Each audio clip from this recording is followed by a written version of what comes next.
So good evening, everybody. Welcome to our Thursday night Anam Cara Meditation program. Thank you all for coming, and with all my heart and with all my love, I welcome you to our program this evening. You know, this is our last Thursday of the month, so this is, in our cycle of programs, we'll be doing the Heart Sutra. And so we'll be chanting that and talking a bit about that. But first we're going to be starting, as we do, with the opening mantras. You know, and the opening mantras are a way of invoking what our highest nature is.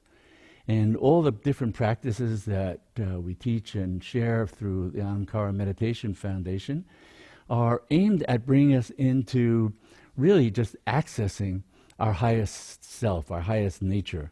Many different ways that's referred to, and whether it's the Buddhist tradition, the yogic tradition, Christian tradition, Sufi tradition. But what's the same across all is that highest is the infinite, the divine, the source, the one, call it what you will. And mantra is a particularly potent way of being able to really help quiet the mind because, again, agreement across so many traditions, what's in the way of perceiving what's already here right now is all the things of the mind, combined with our habit of identifying with whatever's going through the mind, thoughts, feelings, memories, stuff that happened earlier in the day, things for tomorrow, all that. So mantra meditative practices are ways of helping to reduce sort of the noise of the mind so we can see what's fully present. And that's your sublime, divine self. And so the opening mantras that we do from the ancient Vedas are a way of invoking our highest nature and a way of helping to quiet the mind. So you know, with mantra as a practice, mantra literally means that which protects. And it's seen as when we're engaged in mantra, we're keeping the mind engaged in the highest truth of I am that, I am the infinite. That's the background awareness of mantra. And that protects us as we're engaged in that and shifting our identity to our true nature. It's then protecting us from being just swallowed and overwhelmed by the mind and all the thoughts, feelings, and all that stuff that goes on there. So with the opening mantras, you're welcome to chant along. And even if you don't chant, you can just listen. And listen in a way that invites your mind to go beyond sort of the meaning of words. The power of mantra is in literally the vibration, the throb of mantra. Mantra is a throb of the infinite. That's why it's known as the sound form of the divine. So when we become absorbed in mantra, it's like entering the vehicle of mantra. And then the mantra can take our awareness, our experience to the source of mantra, which is, of course, the source of our own being, the source of that infinite, sublime nature. So we'll start with these opening mantras.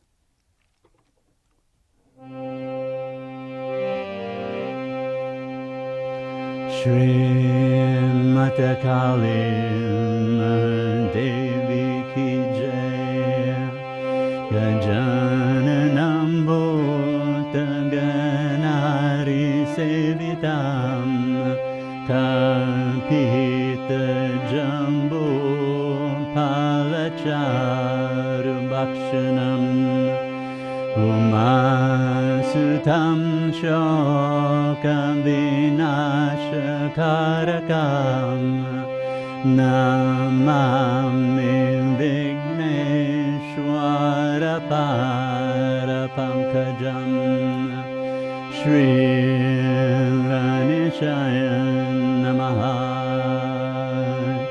Shri Ganeshaya Namaha Shri Ganeshaya Namaha. Om Purnamada Purnamidam Purnat Purnamudachyate Purnasya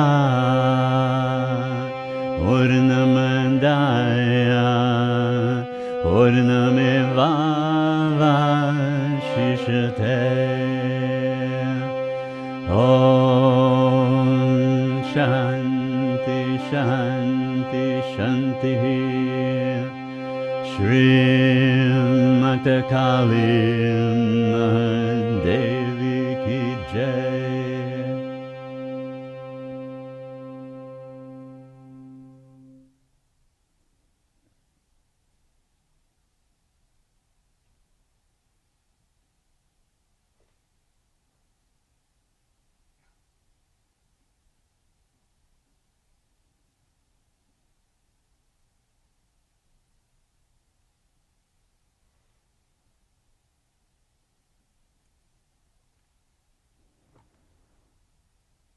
So once again, with all my heart and all my love, I welcome you to this evening's program. That stillness, that silence comes after chanting. That's that spaciousness of awareness that mantra helps to open. You know, all mantra arises out of stillness and dissolves into stillness. And so when we can really become absorbed in mantra, then we can enter the stillness that takes us beyond everything, beyond the mind and all the thoughts and all the identities that go with that, and into that spaciousness of pure being, all-embracing being. And that's where we come to know the nature of the boundless one, the infinite, directly. And that's the aim of all the practices. And so this evening, when we're doing the Bhagavati Prajnaparamita Hridaya, that's the official name of the Heart Sutra. It's usually just referred to as the Heart Sutra, but its real name is the Bhagavati Prajnaparamita Hridaya. And Bhagavati, that name, Bhagavati means the great goddess. And the last few weeks we've been talking some about that, because the great goddess is the mother of all. And in the Heart Sutra, it also speaks about she as the mother of all Buddhas, meaning that state of consciousness that we think of as wakeful, as Buddha. Because that's what the name Buddha means, awake. That is born from the Devi, Bhagavati. And that deep wisdom, the Prajnaparamita, that's that deep, profound wisdom that is the stillness, the silence. That's what gives birth really to all forms. All of creation comes out of that. But to come back into the state where we can see that and see what the fullness is of our own being, that is her gift as well. And so the Heart Sutra, as a practice that is done literally around the clock, around the world, there's no time and no, in a sense, that the Heart Sutra isn't being sort of broadcast into the sphere of this planet by chanters and practitioners around the world. Because it's also seen that the practice of chanting is a way of putting that vibration out into the world for the benefit of all beings. So that when we chant, it's a practice that not only benefits us and helps to transform our body and mind and move the power of consciousness, known in the yogic tradition as Kundalini Shakti, and Shakti is that source of all mantras. All mantras are created by Kundalini Shakti. Well, mantras help that to resound throughout the body and clear the vehicle of the body, clear the vehicle of the mind, so that they can both better participate in that wisdom, in that knowing, and be at service of your highest self. So often the mind and body are running after this and that, and what are they truly serving? If we're not accessing and fully present and aware of what our highest nature is, then how is the mind and body going to serve that? So the practices, and mantra in particular, is a way of both bringing our awareness and our attention into that exquisite spaciousness of being, a spaciousness of being and awareness that is suffused with love, that's suffused with ananda, means joy, ecstasy, rapture, suffused with boundless consciousness of being. The ordinary mind has different words for these, so they seem like different things. They're not. In the same way, the light of a fire and the fire itself, They're one and the same, but we might call one fire, one light, one warmth, one orange, but it's all fire. That unity of awareness is simultaneously full of that boundless joy, that boundless love, that all-embracing compassion, that wisdom and knowledge that sees through everything. And so when we're doing these practices, we're helping to transform the mind so that it can be in touch with the highest. How often do we feed the mind the highest? So often our mind is being fed by all the things that are happening throughout the day and the world and the news and this and that. We need to feed it the very highest so that we come to know and live from, walk into the world, bring into our everyday life. So the practices, and especially the practice of mantra, is a way of being able to do that and live it into the world, live it into our relationships, our work, everything. So with the Bhagavati Prajnaparamita Hridaya, the Heart Sutra, is a text that really is giving a glimpse of what Buddha's wakeful mind, wakeful state is. And when he's in that state, he starts to talk about what he's seeing. And that's inviting us to go into that same wakefulness and be able to step back and start to see. Because he enters this state of deep, he's coursing through deep Prajnaparamita. It means he's in this state of pure awareness, the consciousness that's also known as Bhagavati. It's known as Tara, known as Kali. But it's this radically free awareness that is illuminating what is constantly coming up in the mind. And so what he sees from there is that those things that are arising in the mind can be lumped together, in a sense, as 5 heaps, 5 lumps. That's the word skanda means. And so he's coursing through deep Prajnaparamita. He's in this sublime state, and he sees that just the ephemeral awareness of the mind is entertaining these different objects. But they're all empty, meaning they have no real substance. They have no eternality to them. Consciousness, in its unlimited, unbounded awareness, that's eternal. The loving, compassionate quality of that consciousness, that's eternal. But the qualities of mind and perception and the everyday world, they're all ephemeral. They all come and go. And being able to step back and divorce our consciousness from being identified with those ephemeral things, the different roles we play, the different things we take on and put on as an identity throughout the day, and step back and now discover really the ground of our being is this all-encompassing, spacious, loving awareness that embraces everything and everyone, nothing left out. But we have to step back from that habitual, compulsive, really, identification with whatever comes up. Because you notice, and when you try to meditate, as soon as you help quiet the body and maybe close your eyes, this thought arises, that thought arises, this feeling arises. And with that is an identity. With that, we automatically identify with it and become kind of contracted and get stuck in that thought train, whatever that might be. We're often running with it. So this text, this practice, and then as it leads into this meditation of stepping back, keep stepping back, keep seeing the spaciousness of awareness that holds all that. And that's present right here, right now.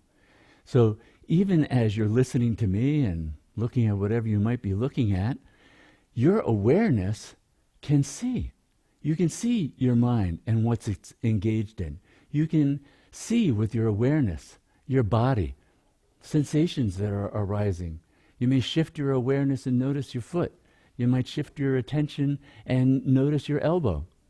But awareness is this wide open field in which thoughts are arising, feelings are arising, sensations, memories, all these things are coming and going in this boundless field of awareness. And it's awareness that illuminates the content But the mind is that which identifies with the content. The mind itself actually is content. Awareness is what illuminates it. So any time, any place, we can start to shift our attention to what's illuminating our mind right now. What's illuminating that thought you just had? What's illuminating that feeling or that sensation or that what you noticed in your body? What illuminates that? That's that wakeful consciousness. That's Buddha mind. That's pure awareness. And that's what we're invited through the practices to explore and sort of reclaim that as the ground of our being, rather than the limitations associated with mind and body and the things that we inhabit throughout the day. And the Bhagavati Prajnaparamita Hridaya is a powerful means of doing that. And as a practice, what we do is we read it out loud 3 times through. And so we'll just be reading it in unison, so you join along wherever you might be. And as we go through that, we'll go through to the end. At the end, there is a Sanskrit mantra that's sort of the summary mantra of the whole text. And it's Gate, Gate, Paragate, Parasamgate, Bodhi Swaha. It means gone, gone, gone beyond. Hail the goer.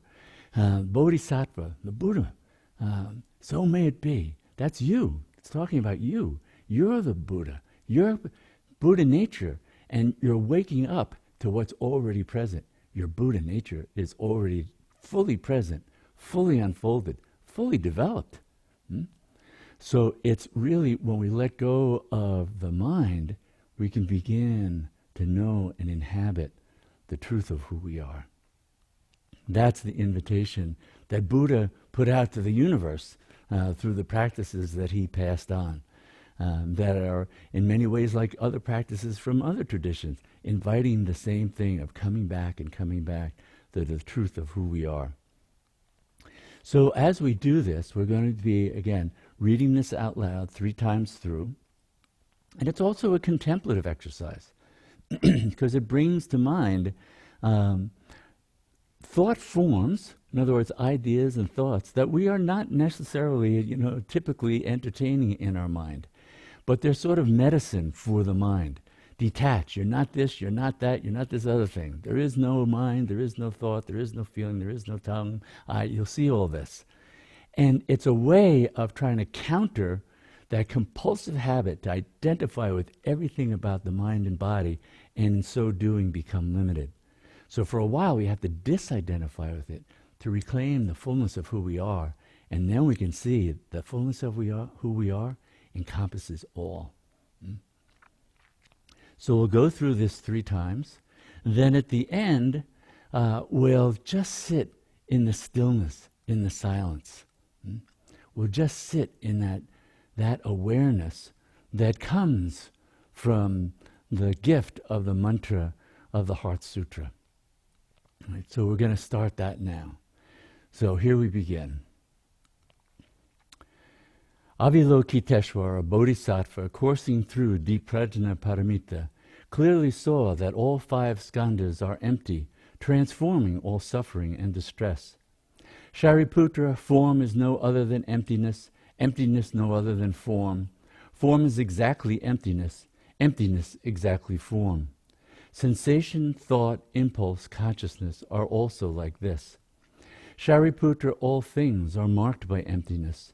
Not born, not destroyed, not stained, not pure, without gain, without loss.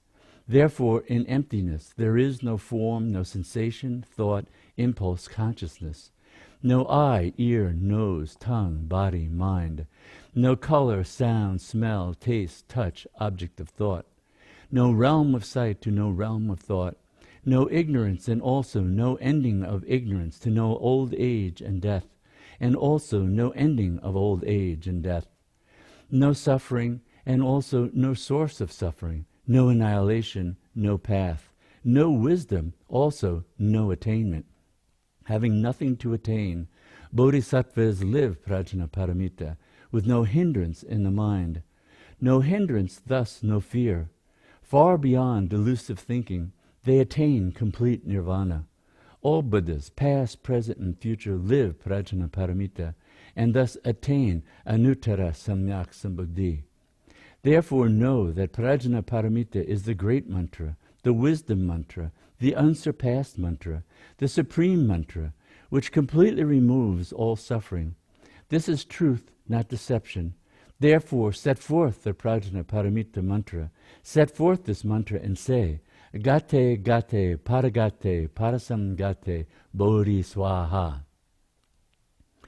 Avalokiteshvara, Bodhisattva, coursing through deep Prajnaparamita, clearly saw that all 5 skandhas are empty, transforming all suffering and distress. Shariputra, form is no other than emptiness, emptiness no other than form. Form is exactly emptiness, emptiness exactly form. Sensation, thought, impulse, consciousness are also like this. Shariputra, all things are marked by emptiness. Not born, not destroyed, not stained, not pure, without gain, without loss. Therefore in emptiness there is no form, no sensation, thought, impulse, consciousness. No eye, ear, nose, tongue, body, mind. No color, sound, smell, taste, touch, object of thought. No realm of sight to no realm of thought. No ignorance, and also no ending of ignorance, to no old age and death, and also no ending of old age and death. No suffering, and also no source of suffering. No annihilation, no path. No wisdom, also no attainment. Having nothing to attain, bodhisattvas live Prajnaparamita, with no hindrance in the mind. No hindrance, thus no fear. Far beyond delusive thinking, they attain complete nirvana. All Buddhas, past, present, and future, live Prajnaparamita and thus attain Anuttara Samyak Sambuddhi. Therefore know that Prajnaparamita is the great mantra, the wisdom mantra, the unsurpassed mantra, the supreme mantra, which completely removes all suffering. This is truth, not deception. Therefore set forth the Prajnaparamita mantra. Set forth this mantra and say, Gate Gate Paragate Parasamgate Bodhi Swaha. Avalokiteshvara, Bodhisattva, coursing through deep Prajnaparamita, clearly saw that all 5 skandhas are empty, transforming all suffering and distress. Shariputra, form is no other than emptiness, emptiness no other than form. Form is exactly emptiness, emptiness exactly form. Sensation, thought, impulse, consciousness are also like this. Shariputra, all things are marked by emptiness. Not born, not destroyed, not stained, not pure, without gain, without loss.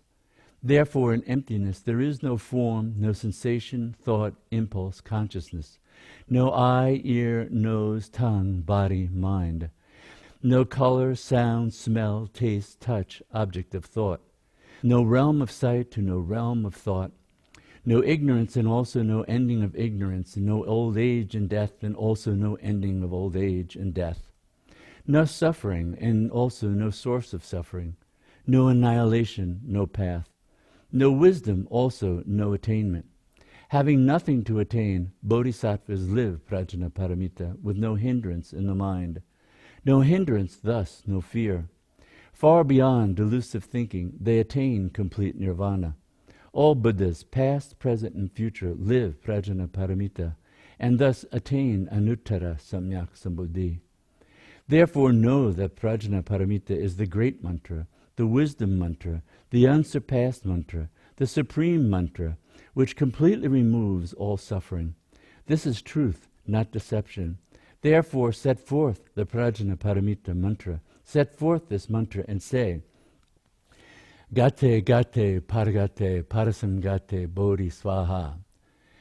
Gate Gate Parangate Parasamgate Bodhi Swaha. Gate Gate Parangate Parasamgate Bodhi Swaha. Gate Gate Gate Parangate Parasangate Bodhi Swaha Gate Gate Parangate Parasangate Bodhi Swaha Gate Gate Parangate Parasangate Bodhi Swaha Gate Gate Parangate Parasangate Bodhi Swaha Gate Gate Parangate Parasangate Bodhi Swaha Gate Gate Parangate Parasangate Bodhi Swaha Gate Gate Paragate Parasangate Bodhi Swaha.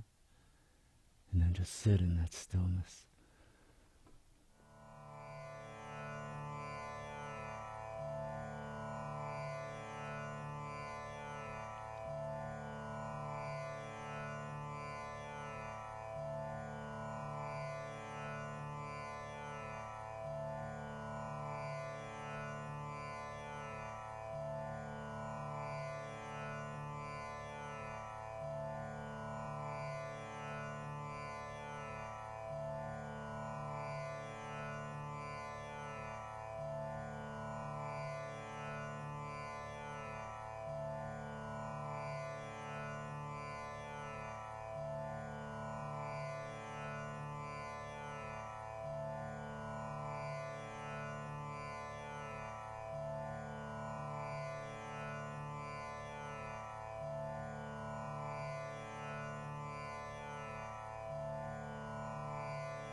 ngate, paragate, parasamgate, bodhi swaha.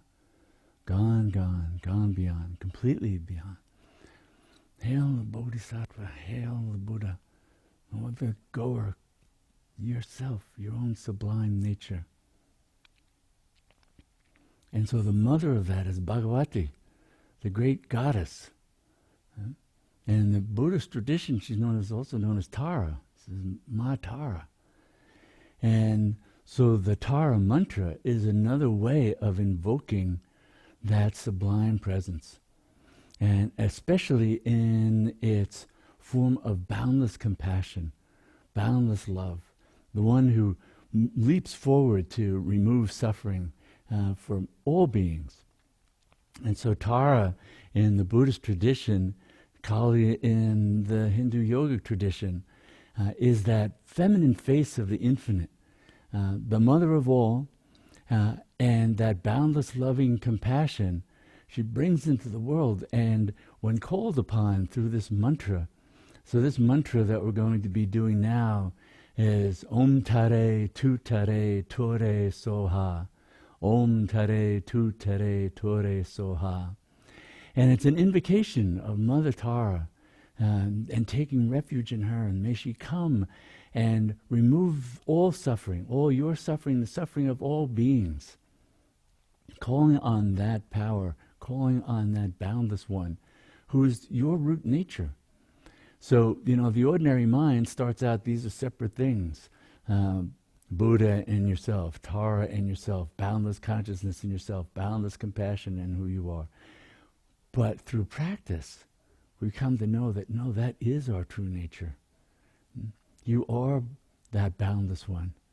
Your love, your compassion can fill the world, can embrace all beings. So this mantra and this practice, and we're going to be chanting this mantra now, Om Tare Tu Tare Tore Soha. Om Tare Tu Tare Tore Soha.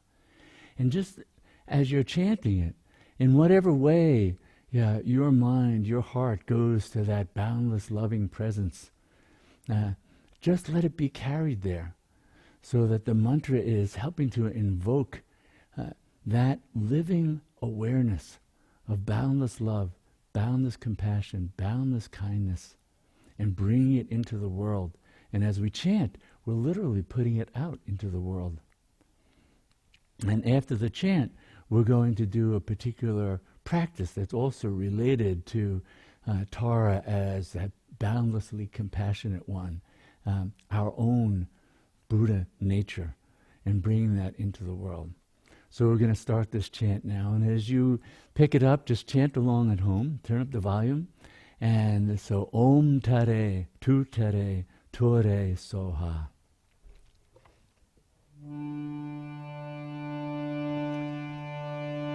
Om Tare Tu Tare Tore Soha. Om Tare Tu Tare Tore Soha. Om Tare Tu Tare Tore Soha. Om Tare Tu Tare Tore Soha. Om Tare Tu Tare Tore Soha. Om Tare Tu Tare Tore Soha. Om Tare Tu Tare Tore Soha. Om Tare Tu Tare Tore Soha.